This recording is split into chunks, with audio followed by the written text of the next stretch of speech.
Hello students, welcome back to my channel Shubham lecturer. Student, आज का ये वीडियो हिंदी का एक बहुत ही इंपॉर्टेंट वीडियो है और ये वीडियो उन सभी स्टूडेंट्स के लिए इंपॉर्टेंट है जिनको इस बार बोर्ड एग्जाम देना है, क्योंकि इस वीडियो में मैं आपके लिए लेकर आया हूं हिंदी का एक बहुत ही इंपॉर्टेंट निबंध जो आपके बोर्ड एग्जाम में लगातार पूछा जाता है और इस बार भी 99% चांस है कि ये निबंध आपके बोर्ड एग्जाम में आएगा ही आएगा। ठीक है, तो ये वीडियो आप लोगों को शुरू से लेकर लास्ट तक देखना है, क्योंकि ये निबंध आपके बोर्ड एग्जाम में 4 से 5 बार पूछा जा चुका है।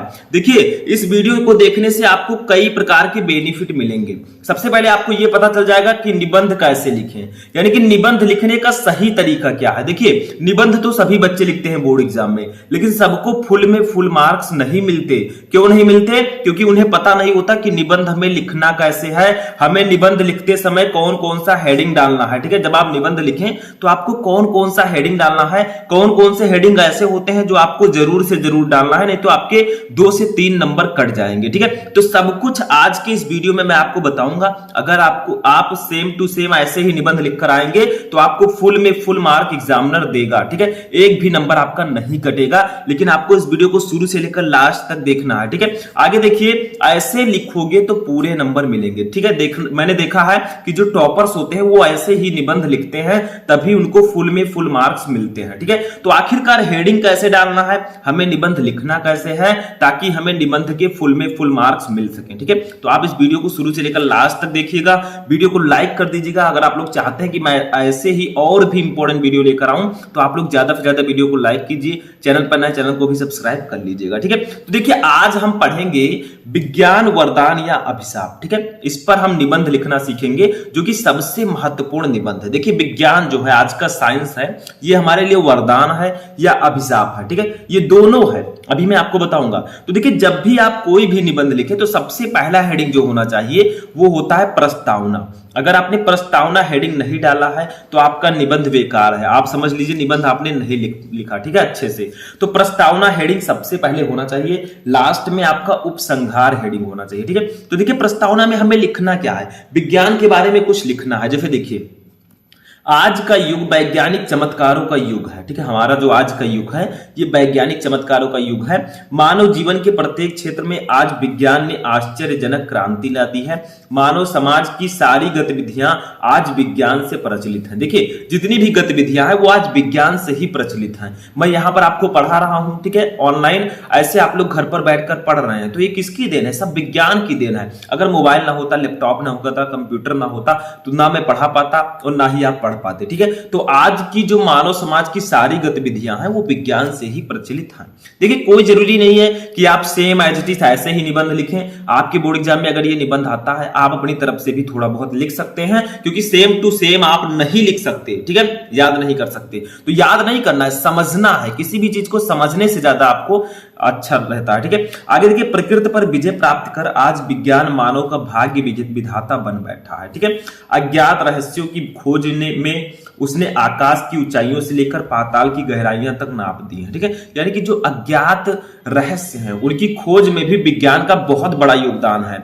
उसने हमारे जीवन को सब और से इतना प्रवाहित कर दिया है कि विज्ञान शून्य विश्व की आज कोई कल्पना नहीं कर सकता। ठीक है, यानी कि जो बिना विज्ञान के आज दुनिया की कल्पना नहीं की जा सकती। देखिए, किंतु दूसरी ओर हम यह भी देखते हैं कि अनियंत्रित वैज्ञानिक प्रगति मानव के अस्तित्व पर ही प्रश्न चिन्ह लगा दिया है। यानी कि जो विज्ञान की प्रगति लगातार बढ़ रही है, इससे हमें खतरे भी हैं। ठीक है, जैसे देखिए, आगे देखिए, इस स्थिति में हमें सोचना पड़ता है कि विज्ञान को वरदान समझा जाए या अभिशाप। अतः इन दोनों पक्षों पर समन्वित दृष्टि से विचार करके ही किसी निष्कर्ष पर पहुंचना उचित होगा। यानी कि हम विज्ञान को वरदान समझें या अभिशाप समझें, क्योंकि विज्ञान हमारे लिए लाभदायक भी है और हानिकारक भी है। देखिए, बहुत जगह युद्ध होते हैं तो वो भी विज्ञान की ही देन है। बॉम्ब बनाया, ठीक है, युद्ध हुए, बहुत सारे लोग मारे गए, तो वहां पर हम लोगों को हानि भी होता है। तो आगे चलिए डीपली पढ़ते। तो सबसे पहला हेडिंग होगा प्रस्तावना। इसमें आप लोग विज्ञान के बारे में थोड़ा बहुत लिखेंगे। ठीक है, आगे देखते हैं। अब देखिए जो नेक्स्ट हेडिंग होगा वो होगा विज्ञान वरदान के रूप में, यानी कि जो विज्ञान है वो हमारे लिए वरदान कैसे है, ठीक है, यानी कि हमारे लिए लाभदायक कैसे है। तो देखिए आधुनिक मानव का संपूर्ण पर्यावरण विज्ञान के वरदानों के आलोक से आलोकित है। प्रातः जागरण से लेकर रात तक सोने तक के सभी क्रियाकलाप विज्ञान द्वारा प्रदत्त साधनों के सहारे ही संचालित होते हैं, ठीक है। आगे देखिए विज्ञान प्रकाश, पंखा, पानी, साबुन, gas stove, fridge, cooler, AC, यहां तक कि शीशा कंघी से लेकर रिक्शा, साइकिल, स्कूटर, बस, कार, रेल, हवाई जहाज, टीवी, सिनेमा, रेडियो आदि जितने भी साधनों का हम अपने दैनिक जीवन में उपयोग करते हैं वे सब विज्ञान के ही वरदान हैं, यानी कि विज्ञान की ही देन है। आज हम गैस, फ्रिज, कूलर, एसी, ठीक है, रिक्शा, साइकिल, स्कूटर, ट्रेन, ठीक है, हवाई जहाज, जो कुछ भी हम यूज करते हैं ये सब विज्ञान की ही देन है। तो हमें फायदा मिलता है, जहां हम पैदल चलकर पहले 5 किलोमीटर जाते थे हमें बहुत ज्यादा टाइम लगता था, अब वही गाड़ी से हम जाते हैं तो बहुत कम समय में, यानी कि हमारे समय की बचत हो रही है, ठीक है। तो हमारे लिए वरदान भी है। आगे देखिए, इसलिए तो कहा जाता है कि आज का अनुभव मनुष्य विज्ञान के माध्यम से प्रकृति पर विजय पा चुका है, ठीक है। या आप लिख सकते हैं, आज की दुनिया विचित्र नवीन, प्रकृति पर सर्वत्र विजयी पुरुष आसीन है, बंधे नर के करों में वार विद्युत भाप, हुक्म पर चढ़ता उतरता है पवन का ताप, है नहीं बाकी कहीं व्यवधान, लाख लांघ सकता नर सरित गिर सिंधु एक समान, ठीक है। तो ये सब ये थोड़ा सा विज्ञान के बारे में कहा गया है कि आज की दुनिया जो है विचित्र है, नवीन हो चुकी है, ठीक है। लोग क्या है आकाश से लेकर पाताल तक खोज कर चुके हैं। आगे देखिए, विज्ञान के इन विविध वरदानों की उपयोगिता कुछ प्रमुख क्षेत्रों में निम्नलिखित है, यानी कि कुछ ऐसे क्षेत्र हैं जिसमें विज्ञान है, जैसे हमारा यातायात का क्षेत्र हो गया, संचार का क्षेत्र हो गया, चिकित्सा का क्षेत्र हो गया, ठीक है। तो एक एक हेडिंग आपको डालना है। तो विज्ञान वरदान के रूप में किस प्रकार से लाभदायक है उसका एक एक हेडिंग आपको और डालना है। चलिए देखते हैं। तो देखिए सबसे पहले हम देखते हैं यातायात के क्षेत्र में, यानी कि यातायात के क्षेत्र में इसका क्या योगदान है। एक एक क्षेत्र को हम पढ़ेंगे, यातायात के क्षेत्र में, संचार के क्षेत्र में, दैनिक जीवन में, स्वास्थ्य एवं चिकित्सा में, ठीक है। तो सबसे पहले यातायात के क्षेत्र में आपको हेडिंग डालना है काखा गाघा करके। देखिए प्राचीन काल में मनुष्य को लंबी यात्रा तय करने में वर्षों लग जाते थे, यानी कि कोई लंबी यात्रा अगर हमें जाना है तो बहुत टाइम लग जाता था, किंतु आज रेल, मोटर, जलपोत, वायुयान आदि के आविष्कार से दूर स्थानों पर बहुत शीघ्र पहुंचा जा सकता है। यातायात और परिवहन के उन्नत से व्यापार की भी काया पलट हो गई है, यानी कि यातायात से व्यापार की भी बहुत ज्यादा, व्यापार में भी बेनिफिट मिला है। मानव केवल धरती ही नहीं अपितु चंद्रमा और मंगल, ठीक है, मंगल लिख दीजिएगा, मंगल से दूरस्थ ग्रहों तक भी पहुंच गया है, ठीक है, तक भी पहुंच गया है, ठीक है। तो मानव जो है धरती पर ही नहीं, धरती पर तो हम लोग हैं ही, वो चंद्रमा और मंगल ग्रह पर भी वो पहुंच चुके हैं। देखिए अकाल, बाढ़, सूखा आदि प्राकृतिक विपत्तियों से पीड़ित व्यक्तियों की सहायता के लिए भी ये साधन बहुत उपयोगी सिद्ध हुए हैं। इन्हीं के चलते आज सारा विश्व एक बाजार बन गया है, ठीक है, यानी कि इन्हीं के चलते आज सारा विश्व एक बाजार बन गया है। जहां हमें मीलों चलने में बहुत टाइम लग जाता था, ठीक है, सालों लग जाते थे, वहां आज बहुत जल्दी हम पहुंच सकते हैं, ठीक है। हमें कहीं भी जाना है, एक देश से दूसरे देश में भी जाना है, तो पहले तो बहुत टाइम लगता था, अब तो हवाई जहाज पर बैठे भैया और निकल लिए, ठीक है, बस 2 दिन में पहुंच गए। आगे देखिए खा वाला, देखिए खा करके लिखेंगे संचार के क्षेत्र में। आखिर संचार के क्षेत्र में विज्ञान वरदान किस प्रकार से है, तो देखिए बेतार के तार ने संचार के क्षेत्र में क्रांति ला दी है। आकाशवाणी, दूरदर्शन तथा दूरभाष जैसे टेलीफोन, मोबाइल फोन, दूर मुद्रक, टेलीप्रिंटर, फैक्स आदि की सहायता से कोई भी समाचार क्षण भर में विश्व के एक छोर से दूसरे छोर तक पहुंचाया जा सकता है। कृत्रिम उपग्रहों ने इस दिशा में और भी चमत्कार कर दिखाया है, ठीक है। तो संचार के क्षेत्र में देखिए मोबाइल फोन आ गया, आज हम विश्व के किसी भी आदमी को मोबाइल फोन के द्वारा अच्छे से देख सकते हैं, जो मतलब जो वीडियो जिसने डाला है, ठीक है, तो ऑनलाइन हम उसे देख सकते हैं। तो ऐसी चीजें संचार के क्षेत्र में भी काफी उपयोगी हुई हैं। अब गा वाला देखिए दैनिक जीवन में हमारे, देखिए विद्युत के आविष्कार ने मनुष्य की सुख सुविधाओं को बहुत बढ़ा दिया है। वह हमारे कपड़े धोती है और भी बहुत काम करती है, चलिए देखते हैं। अब देखिए कपड़े धोने के साथ साथ उन पर प्रेस भी करती है, यानी कि जो विद्युत है उससे कपड़े भी धो सकते हैं आप, वॉशिंग मशीन में कपड़े डाल दीजिए, धो दीजिए, ठीक है, प्रेस भी कर सकते हैं आप। खाना भी पकाती है, सर्दियों में गर्म तथा गर्मियों में शीतल जल उपलब्ध कराती है। गर्मी सर्दी दोनों से समान रूप में हमारी रक्षा करती है। आज की समस्त औद्योगिक प्रगति इसी पर निर्भर है, यानी कि जो बिजली है, जो आपका संचार किसका क्षेत्र है, दैनिक जीवन में हमारे, देखिए खाना बनाते तो बहुत सारे लोग लाइट बिजली का यूज करते हैं स्टोव पर, ठीक है। उसके बाद में अगर प्रेस करते हैं तो भी लाइट लगती है, ठीक है। ये सब चीजें, बहुत सारी चीजें हैं। अब गर्मियों में हमें ठंडा पानी, ठंडियों में गर्म पानी वो प्रोवाइड कराती है, ठीक है। गीजर लाएंगे, गर्म पानी, ठंडा पानी, फ्रिज ले आइए, ठीक है। तो ये सब चीजें हैं जो विज्ञान की ही देन है। अब घा देखते हैं स्वास्थ्य के क्षेत्र में, आखिर जो हमारा हेल्थ है इसके क्षेत्र में विज्ञान किस प्रकार से उपयोगी है। तो देखिए, स्वास्थ्य एवं चिकित्सा के क्षेत्र में क्या है, मानव को भयानक और संक्रामक रोगों से पर्याप्त सीमा तक बचाने का श्रेय विज्ञान को ही जाता है, ठीक है, विज्ञान को ही है। कैंसर, क्षय, टीबी, हृदय रोग एवं अनेक जटिल रोगों, ठीक है, रोगों का इलाज द्वारा ही संभव हुआ है, यानी कि विज्ञान के द्वारा ही इसका इलाज संभव हुआ है। एक्सरे एवं अल्ट्रासाउंड टेस्ट, एंजियोग्राफी, कैट या सीटी स्कैन आदि परीक्षणों के माध्यम से शरीर के अंदर के रोगों का पता सरलता पूर्वक लगाया जा सकता है। यानी कि शरीर के अंदर कौन सा रोग है इसका भी हम पता लगा सकते हैं ultrasound, x ray, angiography, CT scan इसके द्वारा, ठीक है। तो ये सब विज्ञान की ही देन है। भीषण रोगों के लिए आविष्कृत टीकों से इन रोगों की रोकथाम संभव हुई है। प्लास्टिक सर्जरी, ऑपरेशन, कृत्रिम अंगों का प्रत्यारोपण आदि उपायों से अनेक प्रकार के रोगों से मुक्ति दिलाई जा रही है। यही नहीं, इससे नेत्रहीनों को नेत्र, कर्णहीनों को कान और अंगहीनों को अंग देना भी संभव हो गया है, ठीक है। यानी कि विज्ञान के द्वारा जिनके पास आंखें नहीं है उनको आंख भी दे सकते हैं, जिनके पास कान नहीं है उनको कान भी दे सकते हैं, और जिनके पास अंग नहीं है, बॉडी पार्ट्स नहीं है, उनको हम बॉडी पार्ट्स भी दे सकते हैं। तो ये सब विज्ञान की ही देन है, ठीक है।